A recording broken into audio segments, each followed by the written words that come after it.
ಮಂಗಳೂರು. أعوذ بالله من الشيطان الرجيم. بسم الله الرحمن الرحيم. والتين والزيتون وطور السينين وهذا البلد الأمين لقد خلقنا الإنسان في أحسن تقويم ثم رددناه أسفل سافلين إلا الذين آمنوا وعملوا الصالحات فلهم أجر غير ممنون فما يكذبك بعد بالدين أليس الله بأحكم الحاكمين. صدق الله العلي العظيم. ಪರಮದಯಾಮಯನೂ ಕರುಣಾನಿಧಿಯುವಾದ ನಮ್ಮೆಲ್ಲರನ್ನು ಸೃಷ್ಟಿಸಿರುವ, ನಮ್ಮೆಲ್ಲರನ್ನು ಪರಿಪಾಲಿಸುತ್ತಿರುವ ನಮ್ಮೆಲ್ಲರ ಸೃಷ್ಟಿಕರ್ತನ ನಾಮದಿಂದ ಸಕಲ ಸ್ತುತಿ ಸ್ತೋತ್ರಗಳು ನಮ್ಮ ನಿಮ್ಮೆಲ್ಲರ ಆ ಸೃಷ್ಟಿಕರ್ತನಿಗೆ ಮೀಸಲು. ಅವನ ಅನುಗ್ರಹಗಳು ಜಗತ್ತಿನಲ್ಲಿ ಒಳಿತಿನ ಸಂಸ್ಥಾಪನೆ ಮತ್ತು ಕೆಡುಕಿನ ನಿರ್ಮೂಲನಕ್ಕಾಗಿ ಆಗಮಿಸಿದ ಎಲ್ಲ ಪ್ರವಾದಿಗಳ ಮೇಲೆ, ಮಹಾಪುರುಷರ ಮೇಲೆ, ಸಜ್ಜನರ ಮೇಲೆ ಸದಾ ವರ್ಷಿಸುತ್ತಿರಲಿ.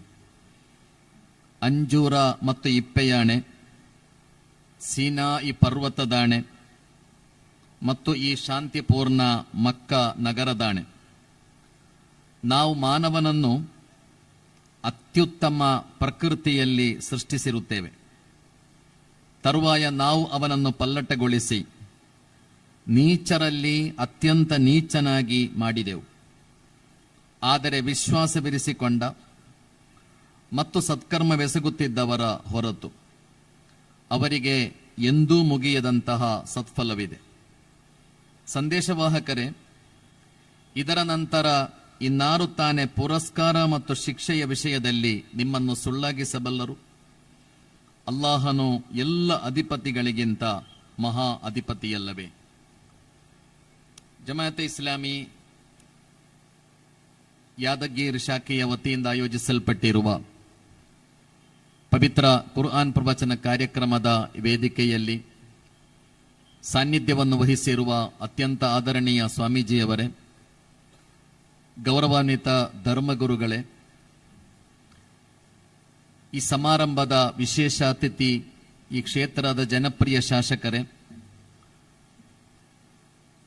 ಇವತ್ತಿನ ಮುಖ್ಯ ಅತಿಥಿಯಾಗಿರುವ ಜಮಾಯತೆ ಇಸ್ಲಾಮಿ ಹಿಂದ್ ರಾಜ್ಯಾಧ್ಯಕ್ಷರೂ ಆಗಿರುವ ಡಾಕ್ಟರ್ ಮೊಹಮ್ಮದ್ ಸಾದ್ ಬೆಳಗಾಮಿಯವರೇ, ವೇದಿಕೆಯಲ್ಲಿರುವ ಎಲ್ಲ ಗೌರವಾನ್ವಿತ ಅತಿಥಿಗಳೇ, ಈ ಕಾರ್ಯಕ್ರಮದಲ್ಲಿ ಭಾಗವಹಿಸುತ್ತಿರುವ ಆದರಣೀಯ ಹಿರಿಯರೇ, ಪ್ರೀತಿಯ ಸಹೋದರಿಯರೇ, ಸಹೋದರರೇ, ಮಾಧ್ಯಮ ಮಿತ್ರರೇ, ಅಸ್ಸಲಾಮು ಅಲೈಕುಂ.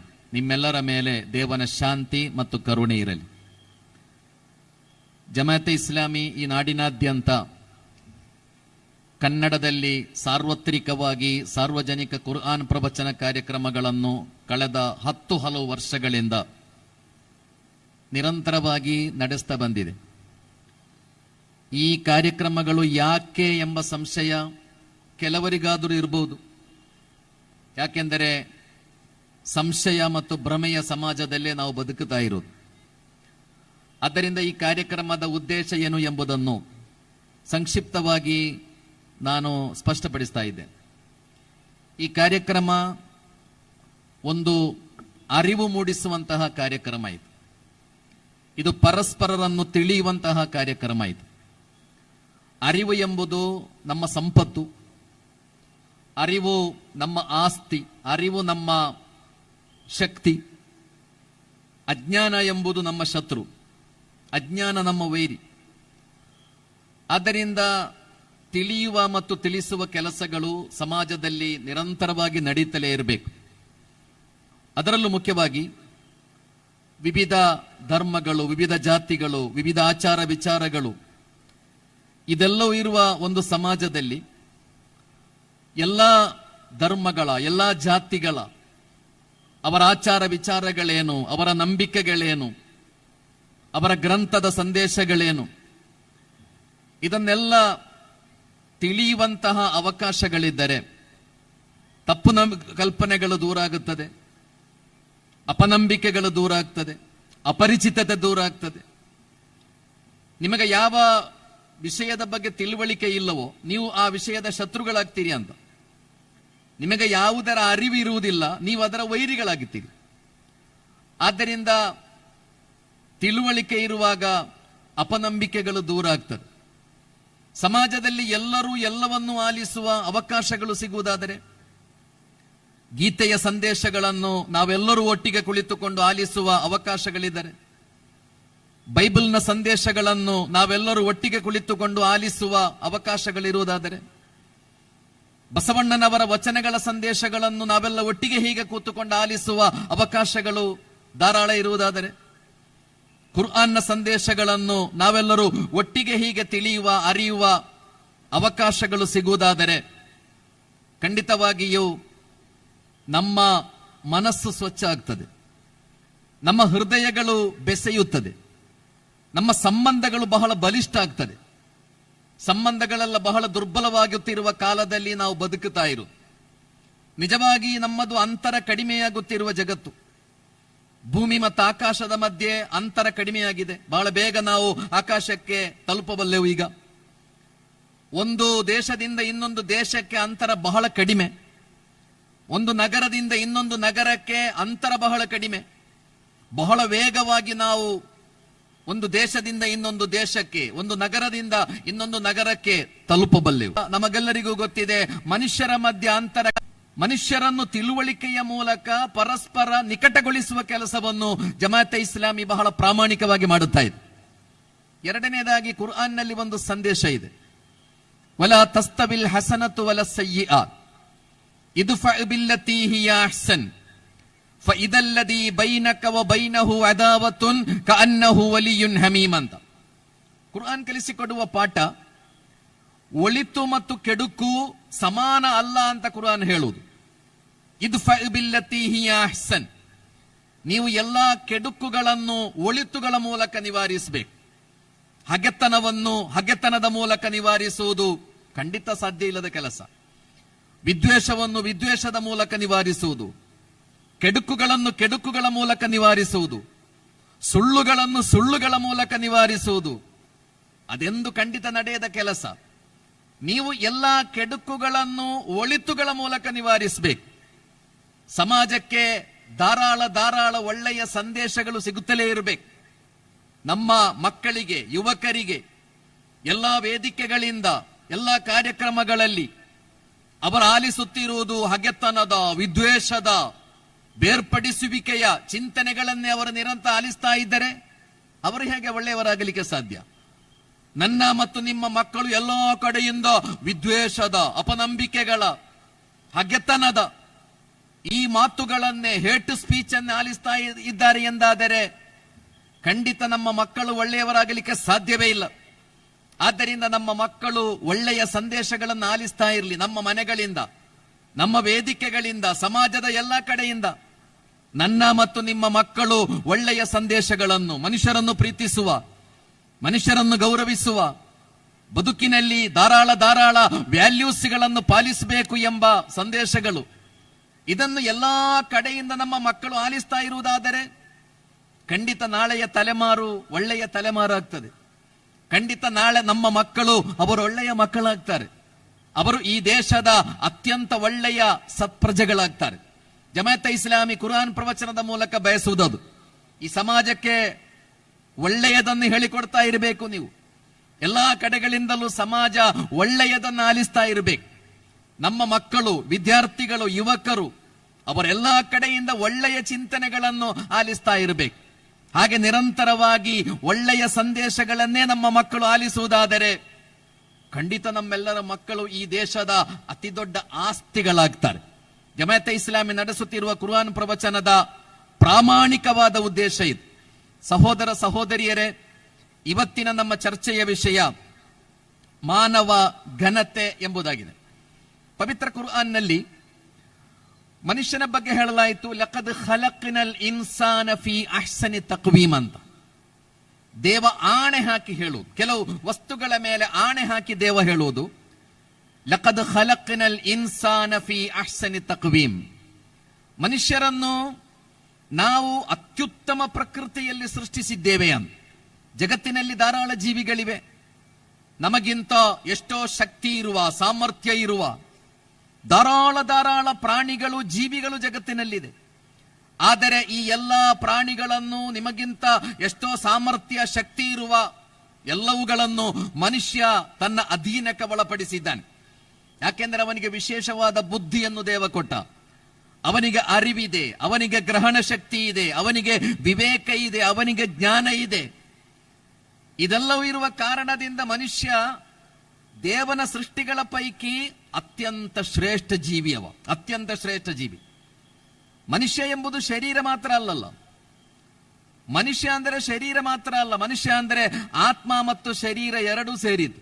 ಎರಡೂ ಸೇರುವಾಗ ಮಾತ್ರ ಮನುಷ್ಯ ಆಗುವುದು. ಈ ಜಗತ್ತಿನಲ್ಲಿ ಎಲ್ಲಾ ಪ್ರಾಣಿಗಳು, ಎಲ್ಲಾ ಪಕ್ಷಿಗಳು ನಡೆದಾಡುವುದು, ಓಡಾಡುವುದು ಭೂಮಿಗೆ ಸಮಾನಾಂತರವಾಗಿ ಅಂತ, ಪ್ಯಾರಲ್ಲಾಗಿ.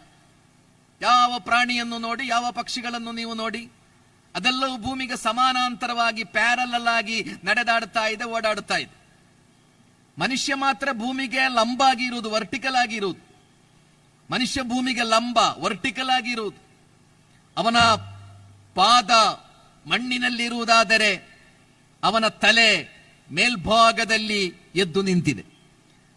ಅಂದರೆ ಅವನ ಪಾದ ಅವನ ಶರೀರವನ್ನು ಪ್ರತಿನಿಧಿಸುವುದಾದರೆ ಎದ್ದು ನಿಂತಿರುವ, ಮೇಲೆ ನಿಂತಿರುವ ಈ ಶಿರ, ತಲೆ, ಮೆದುಳು, ಅದು ಮನುಷ್ಯನ ಆತ್ಮವನ್ನು ಪ್ರತಿನಿಧಿಸುತ್ತದೆ.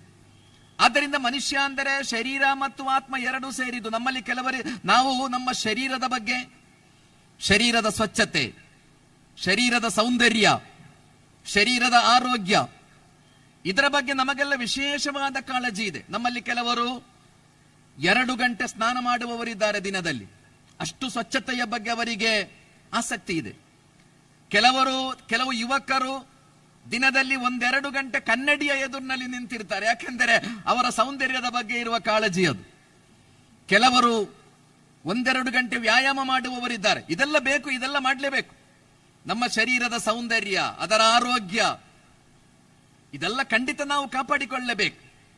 ಆದರೆ ನಮಗೆ ಗೊತ್ತಿರಬೇಕು, ಮನುಷ್ಯ ತನ್ನ ಶರೀರದ ಸೌಂದರ್ಯವನ್ನು, ಅದರ ಆರೋಗ್ಯವನ್ನು, ಅದರ ಸ್ವಚ್ಛತೆಯನ್ನು ಕಾಪಾಡಿಕೊಂಡಂತೆಯೇ ಅವನ ಆತ್ಮದ ಸ್ವಚ್ಛತೆಯನ್ನು ಅವ ಕಾಪಾಡಿಕೊಳ್ಬೇಕು.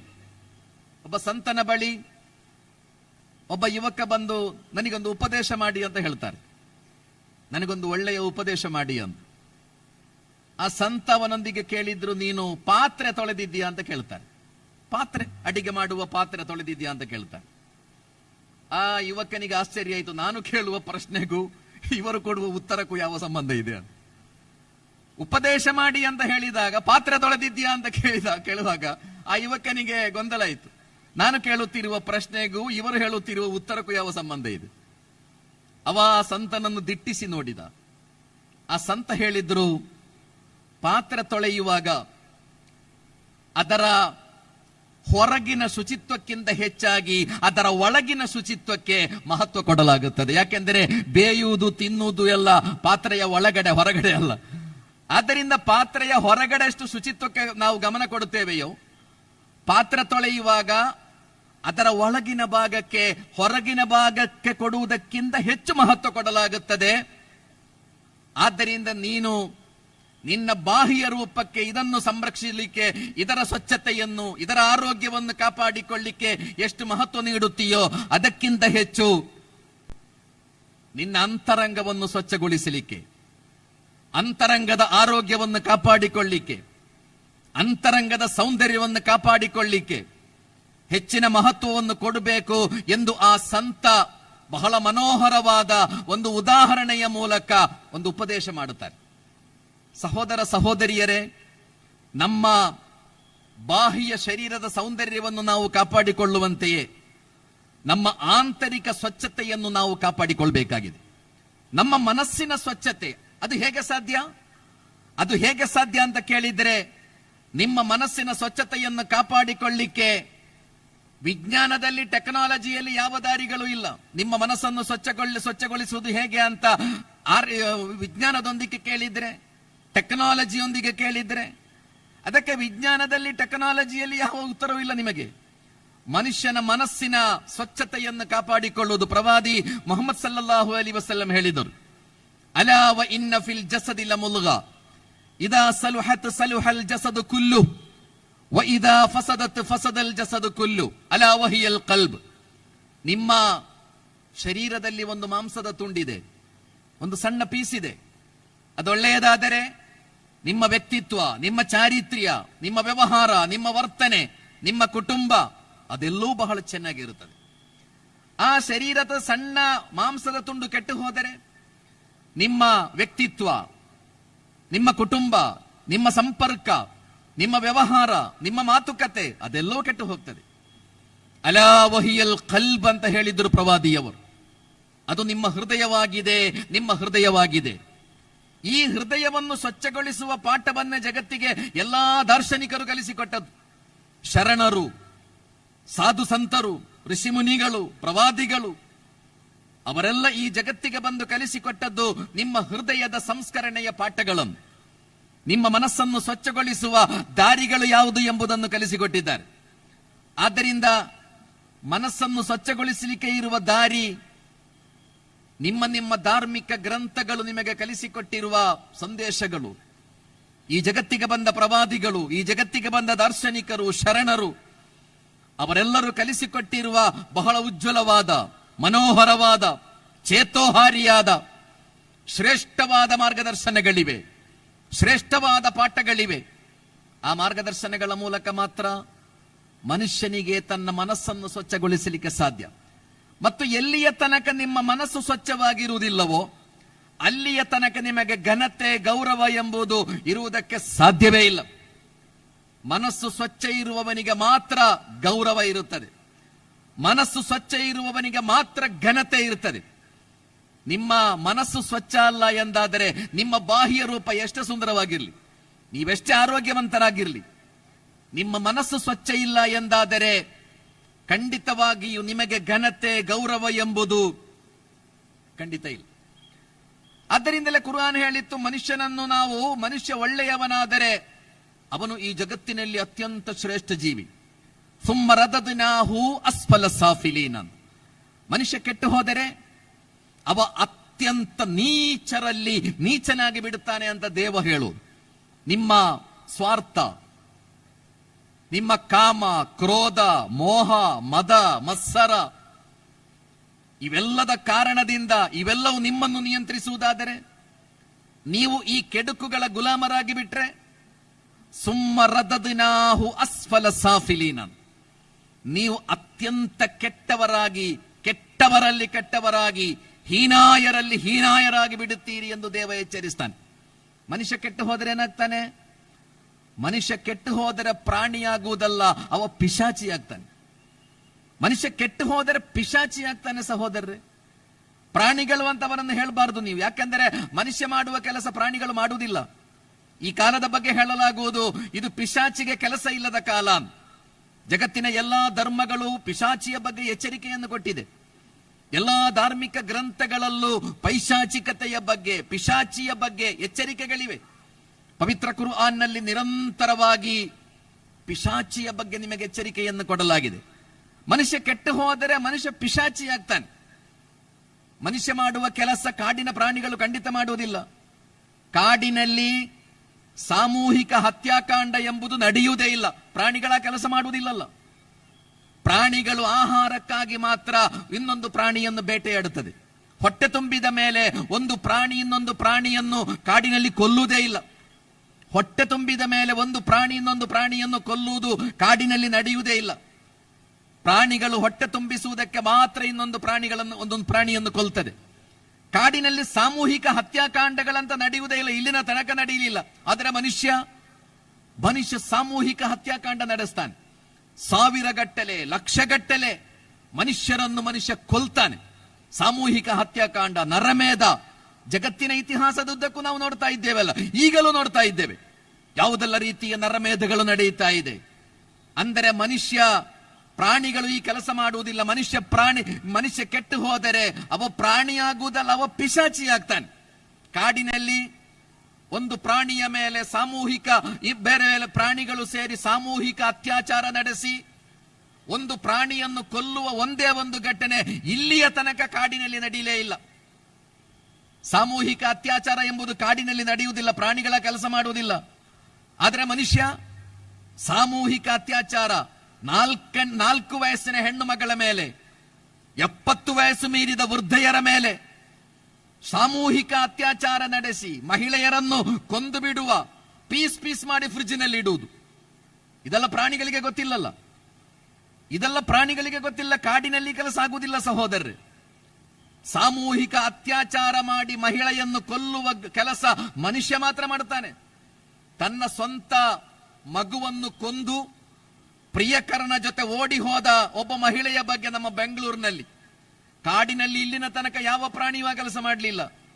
ತನ್ನ ಪ್ರಿಯಕರನ ಜೊತೆಗೆ ಓಡಿ ಹೋಗುವುದಕ್ಕಾಗಿ ತಾನು ಜನ್ಮ ನೀಡಿದ ಮಗುವನ್ನು ಕೊಂದ ಘಟನೆ ಕಾಡಿನಲ್ಲಿ ಯಾವ ಪ್ರಾಣಿಗಳು ಮಾಡಲಿಲ್ಲ, ಮಾಡುವುದೂ ಇಲ್ಲ. ಆದರೆ ಮನುಷ್ಯ ತನ್ನ ಪ್ರಿಯಕರನ ಜೊತೆಗೆ ಓಡಿ ಹೋಗುವುದಕ್ಕಾಗಿ ತಾನು ಜನ್ಮ ನೀಡಿರುವ ತನ್ನ ಮಗನನ್ನು ಕೊಂದ ಒಬ್ಬ ಮಹಿಳೆಯ ಬಗ್ಗೆ ಪತ್ರಿಕೆಯಲ್ಲಿ ವರದಿ ಬಂದಿತ್ತು. ಒಂದು ವರದಿಯಲ್ಲ, ಧಾರಾಳ ವರದಿಗಳೆಲ್ಲ ಬರ್ತಾ ಇರ್ತದೆ. ಸುಮ್ಮರದದಿನಾಹು ಅಸ್ಫಲ ಸಾಫಿಲೀನ್. ಕುರಾನ್ ಎಷ್ಟು ಸುಂದರವಾಗಿ ಹೇಳಿತು. ಮನುಷ್ಯ ಕೆಟ್ಟು ಹೋದರೆ, ನೀವು ಕೆಡುಕುಗಳ ದಾಸರಾಗಿ ಬಿಟ್ಟರೆ ನೀಚರಲ್ಲಿ ನೀವು ನೀಚರಾಗ್ತೀರಿ ಎಂದು ಕುರಾನ್ ಕಲಿಸಿಕೊಡುತ್ತದೆ. ಆದ್ದರಿಂದ ಮನುಷ್ಯನ ಅಂತರಂಗ ಸ್ವಚ್ಛವಾದರೆ ಮಾತ್ರ ಮನುಷ್ಯ ಈ ಭೂಮಿಯಲ್ಲಿ ಘನತೆ ಮತ್ತು ಗೌರವದೊಂದಿಗೆ ಬದುಕಲಿಕ್ಕೆ ಸಾಧ್ಯ. ಕುರ್ಆನ್ನ ಮೂಲ ಸಿದ್ಧಾಂತ, ಕುರ್ಆನ್ ಕಲಿಸಿಕೊಟ್ಟಿರುವ ಅತ್ಯಂತ ಪ್ರಾಥಮಿಕ ಪಾಠ ಲಾ ಇಲಾಹ ಇಲ್ಲಲ್ಲಾ ಎಂಬುದಾಗಿದೆ. ಈ ಜಗತ್ತಿಗೆ ಬಂದ ಎಲ್ಲಾ ಪ್ರವಾದಿಗಳು ಹೇಳಿಕೊಟ್ಟ ಪಾಠ ಅದು. ಲಾ ಇಲಾಹ ಇಲ್ಲಲ್ಲಾ, ಯಾವ ದೇವರುಗಳು ಇಲ್ಲ ಅಂತ ಕುರ್ಆನ್ ಹೇಳುವುದು. ಯಾವ ದೇವರುಗಳು ಇಲ್ಲ. ಯಾವ ದೇವರುಗಳು ಇಲ್ಲ ಅಂದ್ರೆ ನೀವು ಯಾರ ದಾಸರು ಅಲ್ಲ, ನೀವು ಯಾರ ಗುಲಾಮರು ಅಲ್ಲ, ಮನುಷ್ಯರೆಲ್ಲರೂ ಸ್ವತಂತ್ರರು. ಇಲ್ಲಲ್ಲ ಅಂತ ಹೇಳಿತ್ತು ಕುರ್ಆನ್. ಒಬ್ಬ ದೇವನ ಹೊರತು ನೀವು ಬೇರೆ ಯಾರ ದಾಸರು ಅಲ್ಲ. ನೀವೆಲ್ಲರೂ ಒಬ್ಬ ದೇವನ ದಾಸರು. ಎಲ್ಲರೂ, ಜಗತ್ತಿನಲ್ಲಿರುವ ಎಲ್ಲಾ ಧರ್ಮದ, ಎಲ್ಲಾ ಜಾತಿಯ ಎಲ್ಲ ಮನುಷ್ಯರು. ಜಗತ್ತಿಗೆ ದೇವರೇ ಇಲ್ಲ ಅಂತ ಹೇಳುವವರು ಇರ್ಬೋದು, ಆದ್ರೆ 2 ದೇವರಿದ್ದಾರೆ ಅಂತ ಹೇಳುವವರು ಯಾರು ಇಲ್ಲಲ್ಲ. ದೇವರೇ ಇಲ್ಲ ಅಂತ ಹೇಳುವ ಕೆಟಗರಿಯಲ್ಲ ಇರ್ಬೋದು, ಅದು ಬೇರೆ ವಿಷಯ. ಆದರೆ 2 ದೇವರುಗಳಿದ್ದಾರೆ. ಹಿಂದೂಗಳನ್ನು ಸೃಷ್ಟಿಸಿದ ದೇವ ಒಬ್ಬ, ಮುಸ್ಲಿಮರನ್ನು ಬೇರೆ ಯಾವುದೊಬ್ಬ ದೇವ ಸೃಷ್ಟಿಸಿದ್ದಾನೆ, ಕ್ರೈಸ್ತರನ್ನು ಇನ್ನೊಬ್ಬ ದೇವ ಸೃಷ್ಟಿಸಿದ್ದಾನೆ ಅಂತ ನಂಬುವವ ಈ ಭೂಮಿಯಲ್ಲಿ ಖಂಡಿತ ಇಲ್ಲ, ಯಾರೂ ಇಲ್ಲ. ಯಾಕೆಂದ್ರೆ ನಾವೆಲ್ಲ ಒಂದೇ ರೀತಿ ಇರುವುದು. ನಾವೆಲ್ಲ ನಮ್ಮ ಸೃಷ್ಟಿ ಪ್ರಕ್ರಿಯೆ ಒಂದೇ ರೀತಿ. 9 ತಿಂಗಳು ತಾಯಿಯ ಗರ್ಭದಲ್ಲಿ ಬೆಳೆದು ಹೊರಗೆ ಬಂದವರೇ. ನಮ್ಮ ಕಣ್ಣು, ನಮ್ಮ ಕಿವಿ, ಕೈಕಾಲುಗಳು ಇದೆಲ್ಲ ಫಿಟ್ ಆಗಿರುವುದು ಒಂದೇ ರೀತಿಯಲ್ಲಿ, ಒಬ್ಬೊಬ್ಬರದೊಂದೊಂದು ರೀತಿಯಲ್ಲಿ ಅಲ್ಲಲ್ಲ.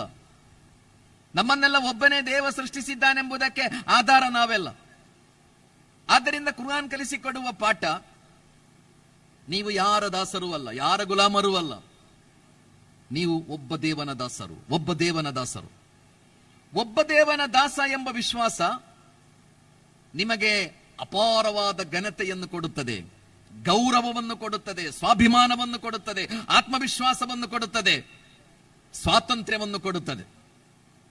ಪ್ರವಾದಿಗಳು ಈ ಜಗತ್ತಿಗೆ ಯಾಕೆ ಬಂದಿದ್ದಾರೆ ಅಂತ ಕುರ್ಆನ್ ಒಂದು ಕಡೆ ಹೇಳುತ್ತದೆ. ವಯಲವನ್ಹುಂ ಇಸ್ರಹುಂ ವಲ್ ಅಗ್ಲಾಲ್ ಅಲ್ಲತಿ ಕಾನತ್ ಅಲೈಹಿಂ ಅಂತ. ಈ ಜಗತ್ತಿಗೆ ಪ್ರವಾದಿಗಳು ಬಂದಿರುವುದು ಮನುಷ್ಯರನ್ನು ಎಲ್ಲಾ ರೀತಿಯ ಬಂಧನಗಳಿಂದ ಬಿಡುಗಡೆಗೊಳಿಸುವುದಕ್ಕೆ, ಮನುಷ್ಯರನ್ನು ಎಲ್ಲಾ ರೀತಿಯ ಗುಲಾಮಗಿರಿಯ ಸಂಕೋಲೆಗಳಿಂದ ವಿಮೋಚನೆಗೊಳಿಸುವುದಕ್ಕೆ ಈ ಜಗತ್ತಿಗೆ ಪ್ರವಾದಿಗಳು ಬಂದರು ಅಂತ ಕುರ್ಆನ್ ಹೇಳುತ್ತದೆ. ಆದ್ದರಿಂದ ಕುರ್ಆನ್ ಕಲಿಸಿಕೊಡುವ ಪಾಠ, ನೀವೆಲ್ಲ ಒಬ್ಬ ದೇವನ ದಾಸರು. ಆ ದೇವನನ್ನು ಪರಿಚಯಿಸುವುದಕ್ಕೆ ಜಗತ್ತಿಗೆ ದಾರ್ಶನಿಕರು ಬಂದಿರುವುದು, ಆ ದೇವನನ್ನು ಪರಿಚಯಿಸುವುದಕ್ಕೆ ಜಗತ್ತಿಗೆ ಶರಣರು ಬಂದಿರುವುದು. ಎಲ್ಲರೂ ಪರಿಚಯಿಸಿರುವುದು ನಿಮಗೆಲ್ಲ ನಿಮ್ಮನ್ನು ಸೃಷ್ಟಿಸಿದ ಒಬ್ಬ ದೇವ. ಅವನನ್ನೆಲ್ಲ ನೀವು ಬೇರೆ ಬೇರೆ ಹೆಸರಿನಿಂದ ಕರೀತಾ ಇರಬಹುದು. ವಲಿಲ್ಲಾಹಿಲ್ ಅಸ್ಮಾಉಲ್ ಹುಸ್ನಾ ಅಂತ ಕುರ್ಆನ್ ಒಂದು ಕಡೆ ಹೇಳುತ್ತದೆ. ದೇವನಿಗೆ ಬೇರೆ ಬೇರೆ ನಾಮಗಳಿವೆ, ಆದರೆ ನಿಮ್ಮನ್ನೆಲ್ಲ ಸೃಷ್ಟಿಸಿರುವ ದೇವ ಒಬ್ಬ ಮಾತ್ರ. ನಾವೆಲ್ಲ ಒಬ್ಬ ದೇವನ ದಾಸರು ಎಂಬ ವಿಶ್ವಾಸ ನಮ್ಮ ಮನಸ್ಸನ್ನು ಜಗತ್ತಿನಷ್ಟು ವಿಶಾಲಗೊಳಿಸ್ತದೆ. ಯಾಕೆಂದರೆ ಯಾವ ದೇವ ನನ್ನನ್ನು ಸೃಷ್ಟಿಸಿದ್ದಾನೋ, ಗೌರವಾನ್ವಿತ ಸ್ವಾಮೀಜಿಯವರನ್ನು ಅದೇ ದೇವ ಸೃಷ್ಟಿಸಿದ್ದಾನೆ. ಯಾವ ದೇವ ನನ್ನನ್ನು ಸೃಷ್ಟಿಸಿದ್ದಾನೋ, ಈ ವೇದಿಕೆಯಲ್ಲಿರುವ, ಈ ಮೈದಾನದಲ್ಲಿರುವ, ಈ ಜಗತ್ತಿನಲ್ಲಿರುವ ಎಲ್ಲ ಮನುಷ್ಯರನ್ನು ಅದೇ ದೇವ ಸೃಷ್ಟಿಸಿದ್ದಾನೆ. ಆದ್ದರಿಂದ ನಿಮ್ಮ ಜಾತಿ, ನಿಮ್ಮ ಧರ್ಮ, ನಿಮ್ಮ ಪಂಗಡ ಅದೆಲ್ಲ ಬೇರೆ ಬೇರೆಯಾಗಿದ್ದರೂ ಕೂಡ ನೀವೆಲ್ಲ ಒಬ್ಬ ದೇವನ ದಾಸರು ಎಂಬ ಕಾರಣಕ್ಕೆ ನೀವೆಲ್ಲರೂ ಸಹೋದರರು ಮತ್ತು ಸಹೋದರಿಯರು ಮಾತ್ರ. ಇಷ್ಟು ದೊಡ್ಡ ಸಂದೇಶ ಅದು. ಈ ಜಗತ್ತಿನಲ್ಲಿರುವ ಎಲ್ಲರನ್ನು ನಿಮಗೆ ಅಕೊಮಡೇಟ್ ಮಾಡಲಿಕ್ಕೆ ಸಾಧ್ಯ. ಈ ಜಗತ್ತಿನಲ್ಲಿರುವ ಎಲ್ಲರನ್ನು ನನ್ನ ಸಹೋದರ ಮತ್ತು ನನ್ನ ಸಹೋದರಿ ಎಂದು ನಿಮಗೆ ತಿಳಿಯಲಿಕ್ಕೆ ಸಾಧ್ಯ. ಆದ್ದರಿಂದ ಕುರ್ಆನ್ ಕಲಿಸಿಕೊಟ್ಟ ಬಹಳ ದೊಡ್ಡ ಗೌರವದ ಪಾಠ ಅದು. ನೀವೆಲ್ಲ ಒಬ್ಬ ದೇವನ ದಾಸರು. ಯಾ ಅಯ್ಯುಹನ್ನಾಸ್ ಉಅ್ಬುದು ರಬ್ಬಕುಂ ಅಲ್ಲದೀ ಖಲಕಕುಂ ವಲ್ಲದೀನ ಮಿನ್ ಕಬ್ಲಿಕುಂ. ಈ ಜಗತ್ತಿಗೆ ಬೇರೆ ಬೇರೆ ದಾರ್ಶನಿಕರು ಬಂದು ಒಂದೊಂದು ಧರ್ಮಕ್ಕೆ ಒಂದೊಂದು ದೇವರುಗಳಿದ್ದಾರೆ ಅಂತ ಯಾವ ದಾರ್ಶನಿಕರು ಹೇಳಿಕೊಡ್ಲಿಲ್ಲ. ಯಾವ ಧಾರ್ಮಿಕ ಗ್ರಂಥಗಳು ಹಾಗೆ ಮಾತಾಡಲಿಲ್ಲ. ಒಂದೊಂದು ಧರ್ಮವನ್ನು ಪ್ರತಿನಿಧಿಸುವ ದೇವರುಗಳ ಬಗ್ಗೆ, ಒಂದೊಂದು ಸಮುದಾಯಗಳನ್ನು ಪ್ರತಿನಿಧಿಸುವ ದೇವರುಗಳ ಬಗ್ಗೆ, ಒಂದೊಂದು ದೇಶಗಳನ್ನು ಪ್ರತಿನಿಧಿಸುವ ದೇವರುಗಳ ಬಗ್ಗೆ ಜಗತ್ತಿನಲ್ಲಿ ಯಾವ ಧಾರ್ಮಿಕ ಗ್ರಂಥಗಳು ಮಾತಾಡಲಿಲ್ಲ. ಜಗತ್ತಿಗೆ ಎಲ್ಲಾ ಧಾರ್ಮಿಕ ಗ್ರಂಥಗಳು, ಎಲ್ಲಾ ದಾರ್ಶನಿಕರು ಮಾತಾಡಿರುವುದು ಯಾ ಅಯ್ಯುಹನ್ನಾಸ್ ಉಅ್ಬುದು ರಬ್ಬಕುಂ ಅಲ್ಲದೀ ಖಲಕಕುಂ ವಲ್ಲದೀನ ಮಿನ್ ಕಬ್ಲಿಕುಂ. ಮನುಷ್ಯರೇ, ನಿಮ್ಮನ್ನು, ನಿಮ್ಮ ಪೂರ್ವಿಕರನ್ನು, ಈ ಬ್ರಹ್ಮಾಂಡವನ್ನು ಸೃಷ್ಟಿಸಿದ ಒಬ್ಬ ದೇವನಿದ್ದಾನೆ. ಇದನ್ನೆಲ್ಲ ಸೃಷ್ಟಿಸಿ ಪರಿಪಾಲಿಸುತ್ತಿರುವ ಒಬ್ಬ ದೇವನಿದ್ದಾನೆ. ನೀವು ಆ ದೇವನ ದಾಸ್ಯ ಆರಾಧನೆ ಮಾಡಬೇಕು. ಆ ದೇವನನ್ನು ಅನುಸರಿಸಿ ನೀವು ಬದುಕಬೇಕು. ಇದು ಮನುಷ್ಯನಿಗೆ ಕುರ್ಆನ್ ಕೊಟ್ಟಿರುವ ಅತಿ ದೊಡ್ಡ ಗೌರವ. ಅದೇ ರೀತಿ ಪವಿತ್ರ ಕುರ್ಆನ್ನಲ್ಲಿ ಮನುಷ್ಯನ ಬಗ್ಗೆ ಹೇಳಲಾಯಿತು, ವಲಕದ್ ಕರ್ರಮ್ನಾ ಬನಿ ಆದಂ ವಹಮಲ್ನಾಹುಂ ಫಿಲ್ ಬರ್ರಿ ವಲ್ ಬಹರಿ ವರಜಕ್ನಾಹುಂ ಮಿನತ್ ತಯ್ಯಿಬಾತಿ ವಫಲ್ಲಲ್ನಾಹುಂ ಅಲಾ ಕಸೀರಿನ್ ಮಿಮ್ಮನ್ ಖಲಕ್ನಾ ತಫ್ಲೀಲಾ. ಮನುಷ್ಯರನ್ನು ನಾವು ಗೌರವಿಸಿದ್ದೇವೆ ಅಂತ ದೇವ ಹೇಳುವುದು. ಈ ಜಗತ್ತಿನಲ್ಲಿರುವ ಪ್ರತಿಯೊಬ್ಬ ಮನುಷ್ಯರನ್ನು ನಾನು ಗೌರವಿಸಿದ್ದೇನೆ ಅಂತ ದೇವ ಹೇಳುವುದು. ನಿಮ್ಮ ಜಾತಿ ನೋಡದೆ, ನಿಮ್ಮ ಧರ್ಮ ನೋಡದೆ, ನಿಮ್ಮ ಲಿಂಗ ನೋಡದೆ, ನೀವು ಪುರುಷರೋ ಮಹಿಳೆಯರೋ ಇದು ಯಾವ ವ್ಯತ್ಯಾಸವೂ ಇಲ್ಲದೆ ವಲಕದ್ ಕರ್ರಮ್ನಾ ಬನಿ ಆದಂ. ಈ ಜಗತ್ತಿನಲ್ಲಿರುವ ಪ್ರತಿಯೊಬ್ಬ ಮನುಷ್ಯರನ್ನು ದೇವ ಗೌರವಿಸಿದ್ದಾನೆ. ದೇವ ಗೌರವಿಸಿದ್ದಾನೆ. ಆದ್ದರಿಂದ ಜಗತ್ತಿನಲ್ಲಿರುವ ಪ್ರತಿಯೊಬ್ಬ ಮನುಷ್ಯರು ಈ ಭೂಮಿಯಲ್ಲಿ ಗೌರವದೊಂದಿಗೆ ಬದುಕಬೇಕು. ಈ ಜಗತ್ತಿನಲ್ಲಿರುವ ಪ್ರತಿಯೊಬ್ಬ ಮನುಷ್ಯರನ್ನು ಗೌರವಿಸಬೇಕಾದದ್ದು ನಿಮ್ಮ ಧಾರ್ಮಿಕ ಹೊಣೆಗಾರಿಕೆ ಎಂಬುದು ಕುರ್ಆನ್ನ ಸಿದ್ಧಾಂತ. ಜಗತ್ತಿನಲ್ಲಿರುವ ಎಲ್ಲಾ ಮನುಷ್ಯರನ್ನು ನೀವು ಗೌರವಿಸಬೇಕು. ಐ ಲವ್ ಯು ಎಂಬುದರ ಆಚೆ I value you, I respect you. ಬಹಳ ದೊಡ್ಡ ವಿಷಯ ಅದು. ನಾನು ನಿನ್ನನ್ನು ಪ್ರೀತಿಸುತ್ತೇನೆ ಎಂಬುದಕ್ಕಿಂತ ಮುಖ್ಯವಾಗಿ ನಾನು ನಿನ್ನನ್ನು ಗೌರವಿಸ್ತೇನೆ ಸಹೋದರ. ಎಲ್ಲಿ ಗೌರವ ಇರುತ್ತದೆಯೋ ಅಲ್ಲಿ ಪ್ರಾಮಾಣಿಕವಾದ ಪ್ರೀತಿ ಇರುತ್ತೆ. ನನ್ನ ಬಗ್ಗೆ ನಿಮಗೆ ರೆಸ್ಪೆಕ್ಟ್ ಇದ್ರೆ ಮಾತ್ರ ನನ್ನನ್ನು ನಿಮಗೆ ಪ್ರೀತಿಸಲಿಕ್ಕೆ ಸಾಧ್ಯ. ನನ್ನ ತಂದೆಯ ಬಗ್ಗೆ ನನಗೆ ರೆಸ್ಪೆಕ್ಟ್ ಇಲ್ಲ ಎಂದಾದರೆ ನನ್ನ ತಂದೆಯನ್ನು ಪ್ರೀತಿಸಲಿಕ್ಕೆ ನನಗೆ ಸಾಧ್ಯ ಆಗುವುದಿಲ್ಲ. ನೀವು ಗೌರವಿಸುವ ಧರ್ಮಗುರುವಿನ ಬಗ್ಗೆ ನಿಮಗೆ ರೆಸ್ಪೆಕ್ಟ್ ಇದ್ರೆ ಮಾತ್ರ ಅವರನ್ನು ನಿಮಗೆ ಪ್ರಾಮಾಣಿಕವಾಗಿ ಪ್ರೀತಿಸಲಿಕ್ಕೆ ಸಾಧ್ಯ ಆಗ್ತದೆ. ಆದ್ದರಿಂದ ಐ ಲವ್ ಯು ಎಂಬುದಕ್ಕಿಂತ I value you, I respect you. ನಿನ್ನನ್ನು ನಾನು ಗೌರವಿಸ್ತೇನೆ ಸಹೋದರ, ನಿನ್ನನ್ನು ನಾನು ಬಹಳ ಗೌರವಿಸ್ತೇನೆ. ಕುರ್ಆನ್ ಕಲಿಸಿಕೊಟ್ಟಿರುವ ಪಾಠ ಅದು. ವಲಕದ್ ಕರ್ರಮ್ನಾ ಬನಿ ಆದಂ. ಜಗತ್ತಿನಲ್ಲಿರುವ ಪ್ರತಿಯೊಬ್ಬ ಮನುಷ್ಯರನ್ನು ದೇವ ಗೌರವಿಸಿದ್ದಾನೆ. ಎಲ್ಲಾ ಜಾತಿಗಳ ಮನುಷ್ಯರನ್ನು, ಎಲ್ಲಾ ಜಾತಿಗಳ, ಎಲ್ಲಾ ಧರ್ಮಗಳ ಎಲ್ಲ ಮನುಷ್ಯರನ್ನು ದೇವ ಗೌರವಿಸಿದ್ದಾನೆ. ಆದ್ದರಿಂದ ಈ ಜಗತ್ತಿನಲ್ಲಿರುವ ಪ್ರತಿಯೊಬ್ಬ ಮನುಷ್ಯರನ್ನು ನೀವು ಗೌರವಿಸಬೇಕು ಎಂದು ಕುರ್ಆನ್ ಕಲಿಸಿಕೊಟ್ಟಿದ್ದು. ಅದೇ ರೀತಿ ಪವಿತ್ರ ಕುರ್ಆನ್ನ ಬಹಳ ದೊಡ್ಡ ಪಾಠ ಜಗತ್ತಿನಲ್ಲಿರುವ ಎಲ್ಲ ಮನುಷ್ಯರು ಸಮಾನರು ಎಂಬುದಾಗಿದೆ. ಎಲ್ಲ ಮನುಷ್ಯರು ಸಮಾನರು. ಯಾ ಅಯ್ಯುಹನ್ನಾಸ್ ಇನ್ನಾ ಖಲಕ್ನಾಕುಂ ಮಿನ್ ದಕರಿನ್ ವ ಉನ್ಸಾ ವಜಅಲ್ನಾಕುಂ ಶುಊಬನ್ ವ ಕಬಾಯಿಲ ಲಿತಆರಫು ಇನ್ನ ಅಕ್ರಮಕುಂ ಮಿಂದಲ್ಲಾಹಿ ಅತ್ಕಾಕುಂ. 6ನೆಯ ಶತಮಾನದಲ್ಲಿ ಕುರ್ಆನ್ ಹೇಳುವ ಪಾಠ ಇದು. ಜಗತ್ತಿನಲ್ಲಿ ಅಪರಾಧಗಳ, ಕ್ರೈಮಿನ ಬ್ಯಾಕ್ ಗ್ರೌಂಡ್ ಯಾವುದು ಅಂತ ಕುರ್ಆನ್ ಒಂದು ಕಡೆ ವಿವರಿಸ್ತದೆ. ಯಾಕೆ ಜಗತ್ತಿನಲ್ಲಿ ಹತ್ಯಾಕಾಂಡ, ಯಾಕೆ ಅನ್ಯಾಯ, ಕ್ರೌರ್ಯ, ಕೊಲೆ, ರಕ್ತಪಾತ ಇದೆಲ್ಲ ಜಗತ್ತಿನಲ್ಲಿ ಯಾಕೆ ನಡೆಯುತ್ತಾ ಇದೆ ಅಂತ ಕುರ್ಆನ್ ಒಂದು ಕಡೆ ಹೇಳುತ್ತದೆ. ಇದಕ್ಕೆಲ್ಲ ಕಾರಣ ಜನಾಂಗೀಯತೆ ಅಂತ. ಜನಾಂಗೀಯತೆ, ಪೈಶಾಚಿಕತೆಯ ಬ್ಯಾಕ್ಗ್ರೌಂಡ್, ಕ್ರೈಮ್ನ ಬ್ಯಾಕ್ಗ್ರೌಂಡ್ ಜನಾಂಗೀಯತೆ. ಅನ ಖೈರುಂ ಮಿನ್ಹು, ನಾನು ನಿನಗಿಂತ ಶ್ರೇಷ್ಠ, ನಾನು ನಿನಗಿಂತ ಶ್ರೇಷ್ಠ. ಈ ಮಾನಸಿಕತೆ ಜಗತ್ತಿನ ಎಲ್ಲ ಕೆಡುಕುಗಳ ಮೂಲ ಕಾರಣ. ನಿನ್ನ ಧರ್ಮ ನನ್ನ ಧರ್ಮ ನಿನ್ನ ಧರ್ಮಕ್ಕಿಂತ ಶ್ರೇಷ್ಠ, ನನ್ನ ಜಾತಿ ನಿನ್ನ ಜಾತಿಗಿಂತ ಶ್ರೇಷ್ಠ, ನನ್ನ ಗ್ರಂಥ ನಿನ್ನ ಗ್ರಂಥಕ್ಕಿಂತ ಶ್ರೇಷ್ಠ. ಅನ ಖೈರುಂ ಮಿನ್ಹುವನ್, ನಾನು ನಿನಗಿಂತ ಶ್ರೇಷ್ಠ. ಈ ಜನಾಂಗೀಯತೆ ಜಗತ್ತಿನಲ್ಲಿರುವ ಎಲ್ಲಾ ಸಮಸ್ಯೆಗಳಿಗೆ ಕಾರಣ. ಇತಿಹಾಸದುದ್ದಕ್ಕೂ ಹಾಗೆ, ಈಗಲೂ ಹಾಗೆ. ಯಾಕೆ ಜಗತ್ತಿನಲ್ಲಿ ರಕ್ತಪಾತ ನಡೀತಾ ಇರುವುದು? ಜಗತ್ತಿನಲ್ಲಿ ಯಾಕೆ ಅನ್ಯಾಯ ನಡೀತಾ ಇದೆ? ಜಗತ್ತಿನಲ್ಲಿ ಯಾಕೆ ಕ್ರೌರ್ಯ ಇದೆ? ಜಗತ್ತಿನಲ್ಲಿ ಯಾಕೆ ನರಮೇಧ ನಡೀತಾ ಇದೆ? ಕೆಲವರು ಅನ ಖೈರುಂ ಮಿನ್ಹು ಅಂತ ತೀರ್ಮಾನಿಸಿದ್ದಾರೆ, ನಿಮಗಿಂತ ನಾನು ಶ್ರೇಷ್ಠ.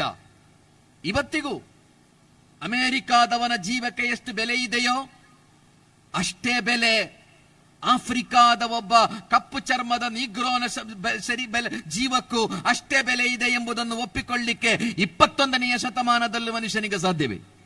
ಖಂಡಿತ ಈ ಜಗತ್ತು ಒಪ್ಪುವುದಿಲ್ಲ. ಅಮೆರಿಕಾದವರ, ಪಾಶ್ಚಾತ್ಯರ ಜೀವಕ್ಕೆ ಎಷ್ಟು ಬೆಲೆ ಇದೆಯೋ ಆಫ್ರಿಕಾದ ಜನರ ಬದುಕಿಗೂ ಅಷ್ಟೇ ಬೆಲೆ ಇದೆ. ಒಬ್ಬ ಕಾರ್ಪೊರೇಟ್ ವ್ಯಕ್ತಿ, ಅವನ ಜೀವಕ್ಕೆ ಎಷ್ಟು ಬೆಲೆ ಇದೆಯೋ ಒಬ್ಬ ಕೂಲಿ ಕಾರ್ಮಿಕನ ಜೀವಕ್ಕೂ ಅಷ್ಟೇ ಬೆಲೆ ಇದೆ ಎಂಬುದನ್ನು ಒಪ್ಪಿಕೊಳ್ಳಿಕ್ಕೆ 21ನೇ ಶತಮಾನದಲ್ಲಿ ಮನುಷ್ಯನಿಗೆ ಸಾಧ್ಯವೇ? ಖಂಡಿತ ಸಾಧ್ಯ ಇಲ್ಲ ಸಹೋದರರೇ. 6ನೇ ಶತಮಾನದಲ್ಲಿ ಕುರ್ಆನ್ನ ಕರೆ ಅಯ್ಯುಹನ್ನಾಸ್, ಮನುಷ್ಯರೇ ಅಂತ. ಮನುಷ್ಯರೇ, ರಬ್ಬುಲ್ ಆಲಮೀನ್ ಅಂತ ಕುರ್ಆನ್ ದೇವನನ್ನು ಪರಿಚಯ ಮಾಡಿಕೊಟ್ಟಿರುವುದು. ಜಾತಿ ನೋಡದೆ, ಧರ್ಮ ನೋಡದೆ, ಚರ್ಮದ ಬಣ್ಣ ನೋಡದೆ ಎಲ್ಲರನ್ನು ಸಂರಕ್ಷಿಸುವ ದೇವ, ಎಲ್ಲರನ್ನು ಸೃಷ್ಟಿಸಿರುವ ದೇವ, ಎಲ್ಲರನ್ನು ಕಾಪಾಡುವ ದೇವ. 6ನೇ ಶತಮಾನದಲ್ಲಿ ಪ್ರವಾದಿ ಮುಹಮ್ಮದರು ಜಗತ್ತಿಗೆ ಕಲಿಸಿಕೊಟ್ಟ ಪಾಠ, ಲಾ ಫಲ ಲಿ ಅರಬಿಯಿನ್ ಅಲಾ ಅಜಮಿಯಿನ್ ವಲಾ ಅಬಿಯಲ ಅಲಾ ಅಸ್ವದ್ ಕುಲ್ಲುಕುಂ ಮಿನ್ ಆದಮ್ ವ ಆದಮು ಮಿನ್ ತುರಾಬ್. ಪ್ರವಾದಿ ಮುಹಮ್ಮದರು 6ನೇ ಶತಮಾನದಲ್ಲಿ ಹೇಳಿಕೊಟ್ಟ ಪಾಠ. ಜಗತ್ತಿಗೆ 21ನೇ ಅತ್ಯಾಧುನಿಕ, ಅತೀ ನಾಗರಿಕತೆ ಬೆಳೆದಿರುವ ಇವತ್ತಿಗೂ ಇದನ್ನೆಲ್ಲ ಒಪ್ಪಿಕೊಳ್ಳಿಕ್ಕೆ ಮನುಷ್ಯನಿಗೆ ಸಾಧ್ಯ ಆಗುವುದಿಲ್ಲ. ಅರಬನಿಗೆ ಅರಬೇತರ್ನಿಗಿಂತ ಯಾವ ಶ್ರೇಷ್ಠತೆಯೂ ಇಲ್ಲ. ಬಿಳಿ ಚರ್ಮದವನಿಗೆ ಕರಿ ಚರ್ಮದ, ಕಪ್ಪು ಚರ್ಮದವನಿಗಿಂತ ಯಾವ ಶ್ರೇಷ್ಠತೆಯೂ ಇಲ್ಲ. ಕುಲ್ಲುಕುಂ ಮಿನ್ ಆದಮ್ ವ ಆದಮು ಮಿನ್ ತುರಾಬ್. ನೀವೆಲ್ಲರೂ ಆದಮನ ಮಕ್ಕಳು, ನಿಮ್ಮೆಲ್ಲರ ತಂದೆ ಆದಮ್, ನಿಮ್ಮೆಲ್ಲರ ಅಪ್ಪ ಒಬ್ಬರೇ, ನಿಮ್ಮೆಲ್ಲರ ತಂದೆ ಮತ್ತು ತಾಯಿ ಒಂದೇ ತಂದೆ ಮತ್ತು ತಾಯಿಯಿಂದ ಹುಟ್ಟಿದವರು ನೀವು. ಆದ್ದರಿಂದ ನಿಮ್ಮಲ್ಲಿ ಯಾರು ಯಾರಿಗಿಂತ ಶ್ರೇಷ್ಠರಲ್ಲ. ಇಲ್ಲ ತಕ್ವ ಅಂತ ಹೇಳಲಾಯಿತು. ಯಾರಿಗೆ ದೇವ ಭಯ ಇದೆಯೋ, ಯಾರಿಗೆ ಸಚ್ಚಾರಿತ್ರ್ಯ ಇದೆಯೋ ಅವರು ಮಾತ್ರ ಘನತೆ ಇರುವವರು, ಅವರು ಮಾತ್ರ ಶ್ರೇಷ್ಠರು, ಅವರು ಮಾತ್ರ ಗೌರವಾರ್ಹರು. ಅಲ್ಲದೆ ನೀವು ಯಾವ ಜಾತಿಯಲ್ಲಿ ಹುಟ್ಟಿದ್ದೀರಿ ಎಂಬುದು ನಿಮ್ಮ ಶ್ರೇಷ್ಠತೆಗೆ ಮಾನದಂಡ ಅಲ್ಲ ಎಂದು 6ನೇ ಶತಮಾನದಲ್ಲೇ ಪ್ರವಾದಿಯವರು ಕಲಿಸಿಕೊಟ್ರು. ಅನ್ನಾಸು ಸವಾಸಿಯುನ್ ಕ ಅಶ್ನಾನಿಲ್ ಮುಷ್ತ್ ಅಂತ. ಎಷ್ಟು ಮನೋಹರವಾದ ಉದಾಹರಣೆ ಅದು. ಬಾಚಣಿಗೆಯ ಹಲ್ಲುಗಳಂತೆ ನೀವೆಲ್ಲ ಸಮಾನರು ಅಂತ. ತಲೆ ಬಾಚುವ ಬಾಚಣಿಗೆಯಲ್ಲಿ ಅದರ ಒಂದು ಹಲ್ಲು ಮೇಲು ಒಂದು ಕೀಳು ಅಂತ ಇಲ್ಲಲ್ಲ, ಅದೆಲ್ಲ ಒಂದೇ ಈಕ್ವಲ್. ಬಾಚಣಿಗೆಯ ಹಲ್ಲುಗಳಂತೆ ಮನುಷ್ಯರೇ ನೀವೆಲ್ಲರೂ ಸಮಾನರು. ಉಚ್ಚ ನೀಚತೆ ಇಲ್ಲದ, ಡಿಸ್ಕ್ರಿಮಿನೇಷನ್ ಇಲ್ಲದ. ಕತ್ತರ್ನಲ್ಲಿ ಒಂದು ಫುಟ್ಬಾಲ್ ವರ್ಲ್ಡ್ ಕಪ್ ಫುಟ್ಬಾಲ್ ನಡೀತು ಒಂದು ವರ್ಷ ಮುಂಚೆ.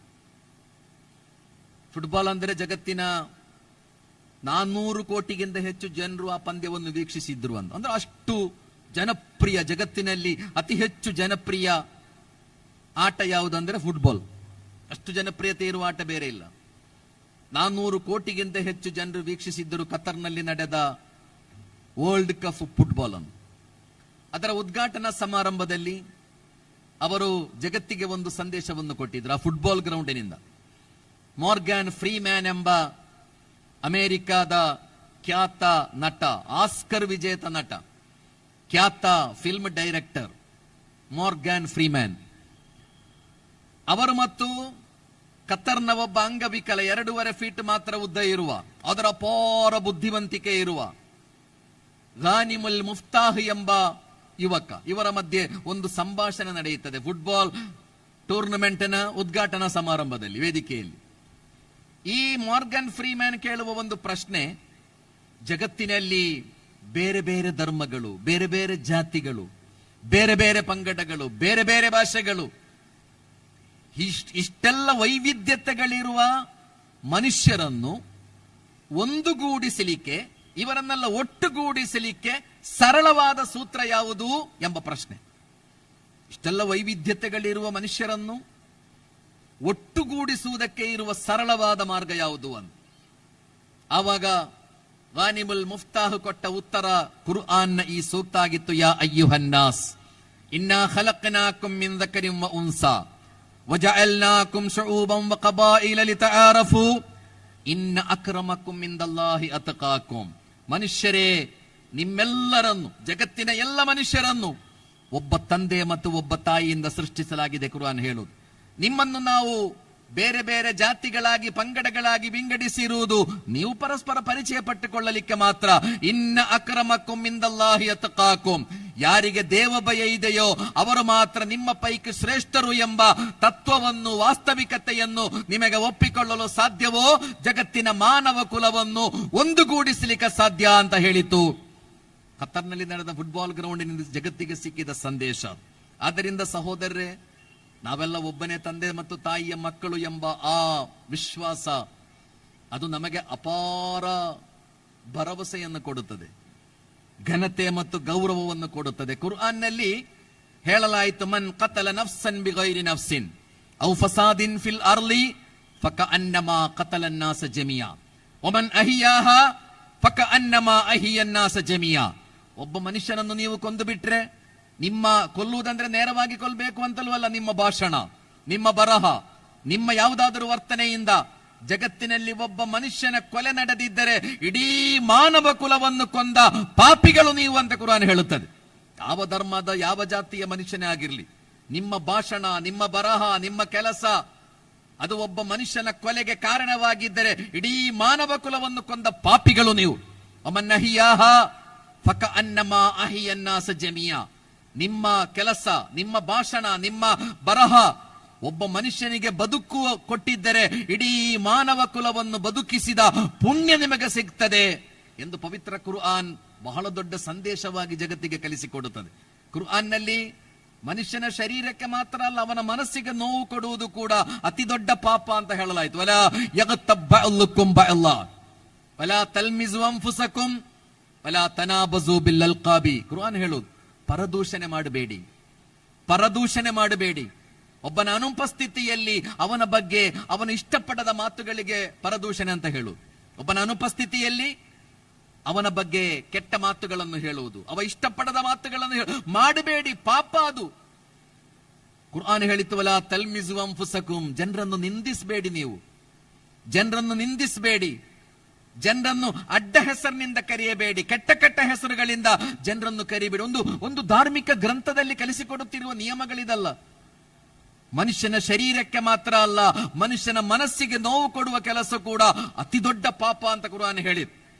ಕುರ್ಆನ್ ಕಲಿಸಿಕೊಡುವ ಬಹಳ ಗೌರವದ ಸಂದೇಶ. ಅದೇ ರೀತಿ ಕುರ್ಆನ್ ಕಲಿಸಿಕೊಟ್ಟ ಬಹಳ ದೊಡ್ಡ ಪಾಠ, ಮನುಷ್ಯನಿಗೆ ಘನತೆ ಇರಬೇಕಾದರೆ ನಿಮ್ಮ ಬುದ್ಧಿ ಸಂರಕ್ಷಿಸಲ್ಪಡಬೇಕು ಎಂಬುದು. ನಿಮ್ಮ ಬುದ್ಧಿ ಸ್ಥಿಮಿತ ತಪ್ಪಿದ್ರೆ ಮತ್ತೆ ನಿಮಗೆ ಗೌರವ ಇರುವುದಿಲ್ಲ. ಮದ್ಯಪಾನ ವ್ಯಾಪಕ ಆಗುತ್ತಿರುವ ಸಮಾಜ ನಮ್ಮದು. ಡ್ರಗ್ಸ್, ನಮ್ಮ ದೇಶದ ಬಗ್ಗೆ ಹೇಳಲಾಗುತ್ತದೆ, ನಮ್ಮ ದೇಶದಲ್ಲಿ ಡ್ರಗ್ಸ್ಗೆ ಬಲಿಯಾಗುವವರ ಆವರೇಜ್ ಪ್ರಾಯ 12 ವರ್ಷ ಅಂತ. 12 ವರ್ಷದ ಪ್ರಾಥಮಿಕ ಶಾಲೆಯಲ್ಲಿ ಕಲಿಯುತ್ತಿರುವ ಮಕ್ಕಳು ಡ್ರಗ್ಸ್ಗೆ ಬಲಿಯಾಗ್ತಾ ಇದ್ದಾರೆ, ಮಾದಕ ವಸ್ತುಗಳಿಗೆ ಬಲಿಯಾಗ್ತಾ ಇದ್ದಾರೆ. ಇತ್ತೀಚೆಗೆ ಒಬ್ಬ ತಂದೆ ಒಬ್ಬ ಧಾರ್ಮಿಕ ವಿದ್ವಾಂಸರ ಬಳಿ ಹೋಗಿ ಒಂದು ಅಭಿಪ್ರಾಯ ಕೇಳುತ್ತಾರೆ. ಅಭಿಪ್ರಾಯ ಏನು? ನನ್ನ ಮಗ ಸತ್ತು ಹೋಗಲಿ ಎಂದು ನಾನು ದೇವರೊಂದಿಗೆ ಪ್ರಾರ್ಥಿಸುವುದಾದರೆ ಅದು ಪಾಪ ಆಗಬಹುದಾ ಅಂತ ಒಬ್ಬ ಅಪ್ಪ ಕೇಳುವ ಪ್ರಶ್ನೆ. ನನ್ನ ಮಗ ಸತ್ತು ಹೋಗಲಿ ಅಂತ ನಾನು ದೇವನೊಂದಿಗೆ ಪ್ರಾರ್ಥಿಸುವುದಾದರೆ ಅದು ಅಪರಾಧ ಆಗಬಹುದಾ? ಯಾಕೆಂದ್ರೆ ನನ್ನ ಮಗ ಡ್ರಗ್ಸ್ಗೆ ಬಲಿಯಾಗಿದ್ದಾನೆ, ನನ್ನ ಮಗ ರೋಗಿಯಾಗಿ ಮನೆಯಲ್ಲಿ ಮಲಗಿದ್ದರೆ ನಾವು ಪ್ರೀತಿಯಿಂದ ಅವನ ಶುಶ್ರೂಷೆ ಮಾಡುತ್ತಾ ಇದ್ದೆವು, ಆರೈಕೆ ಮಾಡುತ್ತಾ ಇದ್ದೆವು. ಆದರೆ ಅವ ಮಾದಕ ವಸ್ತುಗಳಿಗೆ ಬಲಿಯಾಗಿ ನಮ್ಮ ಮಾನ, ನಮ್ಮ ಗೌರವ ಎಲ್ಲವನ್ನೂ ಅವನು ಹಾಳು ಮಾಡಿದ್ದಾನೆ.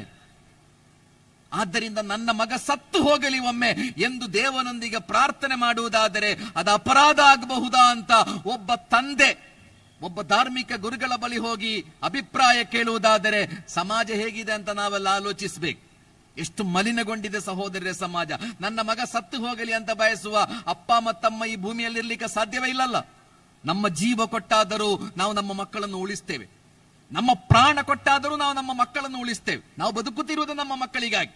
ಅಂತಹ ಒಬ್ಬ ಅಪ್ಪ ನನ್ನ ಮಗ ಸತ್ತು ಹೋಗಲಿ ಎಂದು ಬಯಸುವುದಾದರೆ ಸಹೋದರರ ಸಮಾಜ ಎಷ್ಟು ಮಾರಕ. ಇತ್ತೀಚೆಗೆ ಒಬ್ಬಳ ಅಮ್ಮ ಪೊಲೀಸ್ ಸ್ಟೇಷನ್ ನಲ್ಲಿ ಒಂದು ಕಂಪ್ಲೇಂಟ್ ಕೊಡ್ತಾಳೆ. ಕಂಪ್ಲೇಂಟ್ ಏನು? ಪೊಲೀಸ್ ಸ್ಟೇಷನ್ಗೆ ಹೋಗಿ ಕೊಡುವುದು ಕಂಪ್ಲೇಂಟ್. ಒಬ್ಬ ತಾಯಿ, ನಡೆದ ಘಟನೆ ಇದು. ಅಮ್ಮ ಕೊಡುವ ಕಂಪ್ಲೇಂಟ್, ನನ್ನ ಮಗ ನನ್ನ ಮೇಲೆ ರೇಪ್ ಮಾಡ್ತಾ ಇದ್ದಾನೆ ಅಂತ. ನನ್ನ ಮಗ ನನ್ನ ಮೇಲೆ ರೇಪ್ ಮಾಡ್ತಾ ಇದ್ದಾನೆ ಅಂತ. ನನ್ನ ಮಗ ಡ್ರಗ್ಸಿಗೆ ಬಲಿಯಾಗಿದ್ದಾನೆ, ಮಾದಕ ವಸ್ತುಗಳ ವ್ಯಸನಿಯಾತ, ಅವ ನನ್ನ ಮೇಲೆ ರೇಪ್ ಮಾಡುತ್ತಾನೆ ಎಂದು ಮಾತ್ರ ಅಲ್ಲ ಅಮ್ಮ ಹೇಳುವುದು. ಅಮ್ಮ ಕೊಡುವ ಕಂಪ್ಲೇಂಟಿನ ಮುಂದುವರಿದ ಭಾಗ, ನನ್ನ ಮಗ ನನ್ನ ಮೇಲೆ ರೇಪ್ ಮಾಡುವಾಗ ನನ್ನ ಪತಿ, ನನ್ನ ಗಂಡ, ಈ ಮಗನ ಅಪ್ಪ ಅವನಿಗೆ ಸಪೋರ್ಟ್ ಮಾಡುತ್ತಾನೆ, ಅವನು ಕೂಡ ಮದ್ಯಪಾನೀಯ. ಸಹೋದರ, ಇದೆಲ್ಲ ನಾವು ಚರ್ಚೆ ಮಾಡುವುದಿಲ್ಲಲ್ಲ. ನಾವು ಚರ್ಚೆ ಮಾಡಲಿಕ್ಕೆ ನಮಗೆಲ್ಲ ಬೇರೆ ಬೇರೆ ವಿಷಯಗಳಿವೆ. ಸಮಾಜದ ಮೂಲ ಸಮಸ್ಯೆಗಳನ್ನು ನಾವೆಲ್ಲೂ ಚರ್ಚೆ ಮಾಡುವುದಿಲ್ಲ. ಅಮಲು ಪದಾರ್ಥ ಸೇವನೆಯಿಂದ ನಿಮ್ಮ ಬುದ್ಧಿ ಹಾಳಾಗ್ತದೆ. ನಿಮ್ಮ ಶರೀರದಲ್ಲಿ ಅತ್ಯಂತ ಶ್ರೇಷ್ಠವಾದ ಪಾರ್ಟಿ ಯಾವುದು ಅಂತ ಕೇಳಿದ್ರೆ ನಿಮ್ಮ ಮೆದುಳು. ನಿಮ್ಮ ಮೆದುಳು ಅದಕ್ಕಿಂತ ಶ್ರೇಷ್ಠವಾದದ್ದಿಲ್ಲ ಬೇರೆ ಯಾವುದು ಕೂಡ. ಮದ್ಯ ನಿಮ್ಮ ಮೆದುಳನ್ನು ಹಾಳು ಮಾಡುತ್ತದೆ. ಇನ್ನಮಲ್ ಖಮ್ರು ವಲ್ ಮೈಸಿರು ರಿಜಿಸುಂ ಮಿನ್ನಮಲಿ ಶೈತಾನ್ ಅಂತ ಕುರಾನ್ ಹೇಳಿತ್ತು. ಪೈಶಾಚಿಕವಾದದ್ದು ಅಮಲು ಪದಾರ್ಥಗಳು.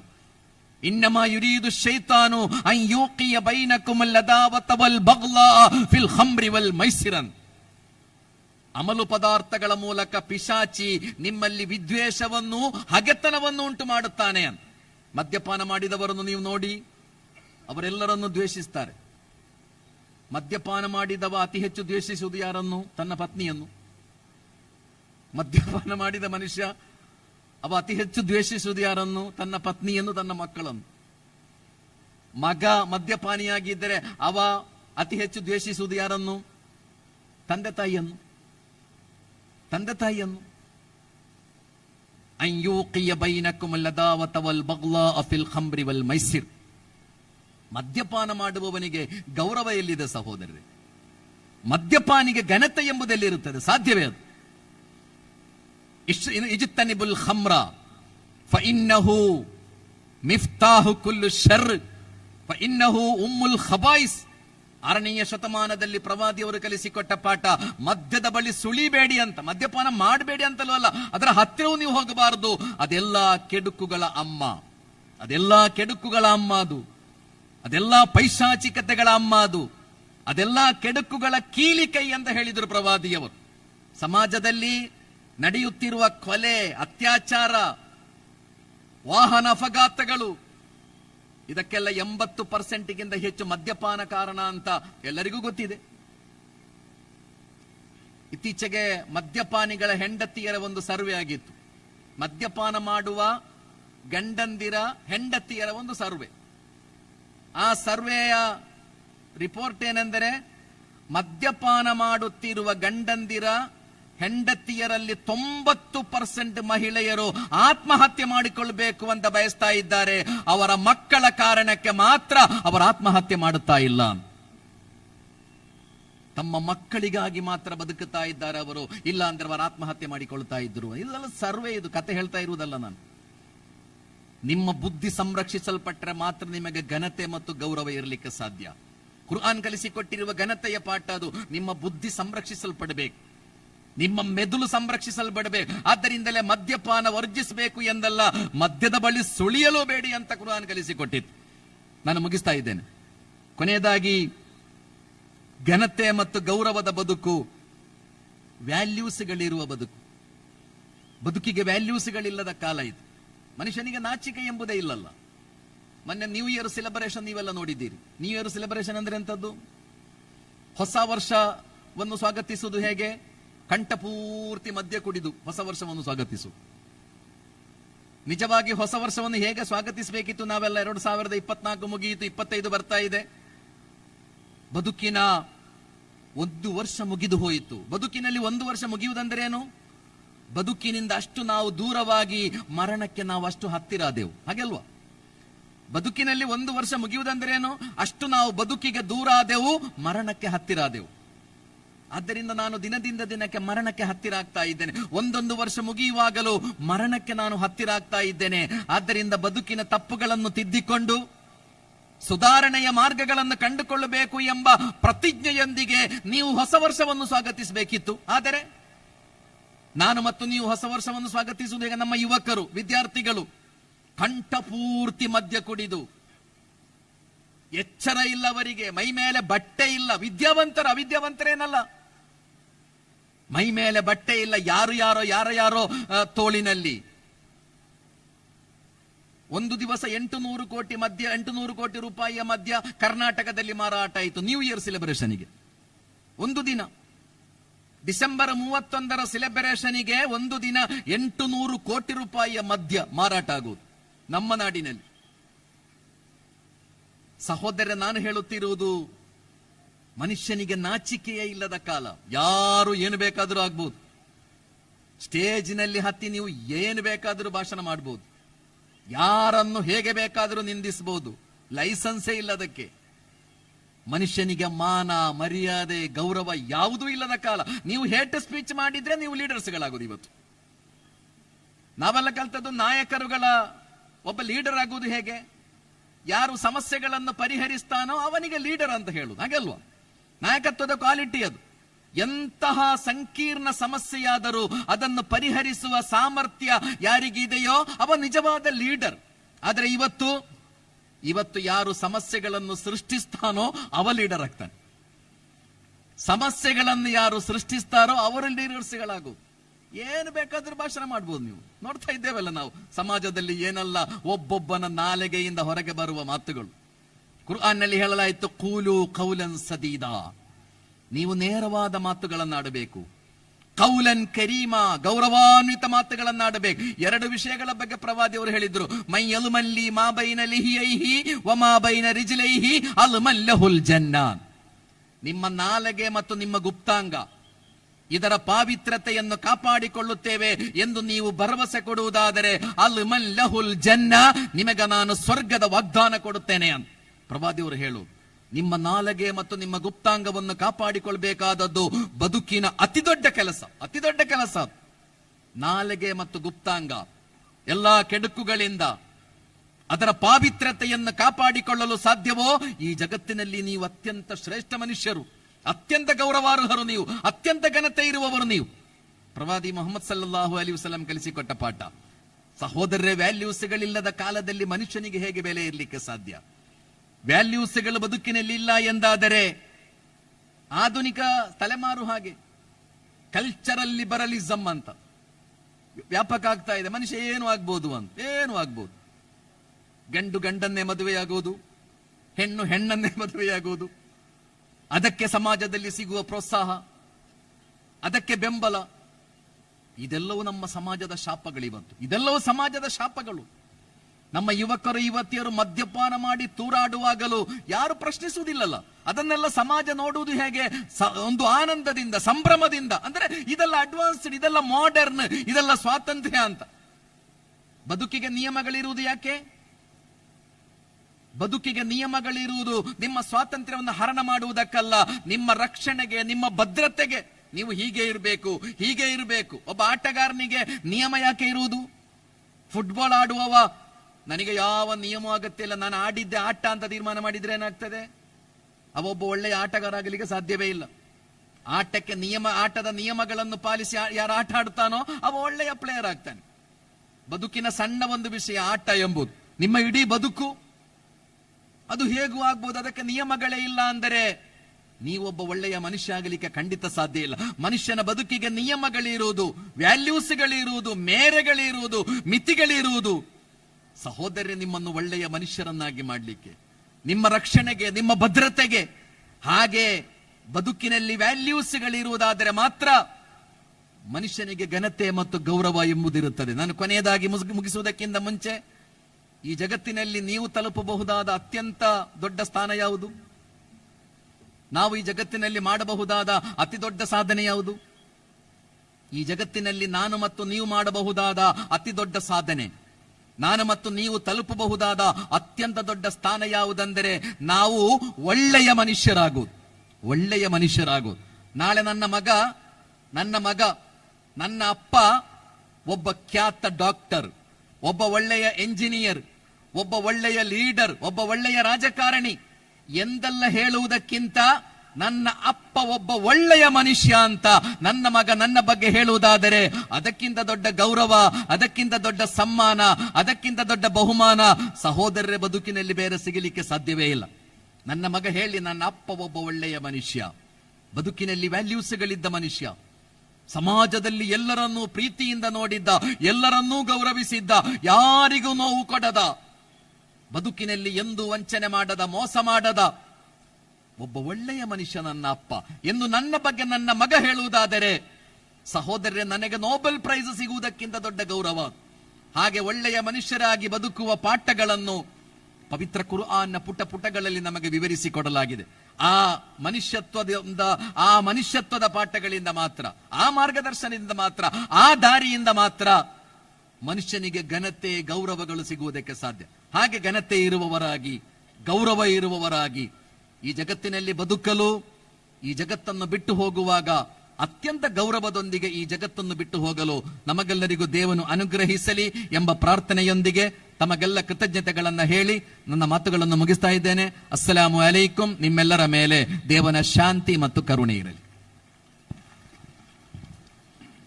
ಮಾನವ ಘನತೆ ಎಂಬ ವಿಷಯದ ಮೇಲೆ ಮನಮುಟ್ಟುವ ರೀತಿಯಲ್ಲಿ ನಮ್ಮ ಮುಂದೆ ಖುರಾನ್ ಪ್ರವಚನವನ್ನು ನೀಡಿದಂತಹ ಜನಾಬ್ ಮೊಹಮ್ಮದ್ ಕೂಯಿ ಅವರಿಗೆ ಜಮಾತಿ ಇಸ್ಲಾಮಿ ಯಾದಗಿರಿ ಪರವಾಗಿ ಮತ್ತು ತಮ್ಮೆಲ್ಲರ ಪರವಾಗಿ ಹೃತ್ಪೂರ್ವಕ ಧನ್ಯವಾದಗಳನ್ನು ಅರ್ಪಿಸುತ್ತೇನೆ. ಕೆಲವೊಂದು ಸೂಚನೆಗಳು. ನಾಳೆಯೂ ಸಹ ಈ ಒಂದು ಕಾರ್ಯಕ್ರಮವು ಇದೇ ಸಮಯಕ್ಕೆ ಜರುಗಲಿದೆ. ನಾಳೆ ರವಿವಾರ ಸಂಜೆ 7 ಗಂಟೆಗೆ ಇದೇ ತೆರನಾದ ಒಂದು ಕಾರ್ಯಕ್ರಮ ಮತ್ತೆ ಜರುಗಲಿದೆ. ನಾಳೆಯ ಖುರಾನ್ ಪ್ರವಚನದ ವಿಷಯ ಜೀವನದ ಉದ್ದೇಶ ಎಂಬ ವಿಷಯದ ಮೇಲೆ ಇವತ್ತಿನ ಪ್ರವಚನಗಾರಂತಹ ಜನಾಬ್ ಮೊಹಮ್ಮದ್ ಕೂಯಿ ಅವರು ಈ ವಿಷಯದ ಮೇಲೆ ಖುರಾನ್ ಪ್ರವಚನ ನೀಡಿದ್ದಾರೆ. ತಾವೆಲ್ಲರೂ ಈ ಒಂದು ಕಾರ್ಯಕ್ರಮಕ್ಕೆ ಹೆಚ್ಚಿನ ಸಂಖ್ಯೆಯಲ್ಲಿ ಬಂದು ಕಾರ್ಯಕ್ರಮವನ್ನು ಯಶಸ್ವಿಗೊಳಿಸಬೇಕೆಂದು, ಅದೇ ತೆರನಾಗಿ ವೇದಿಕೆ ಮೇಲೆ ಇರುವಂತಹ ಎಲ್ಲ ಮುಖ್ಯ ಅತಿಥಿಗಳು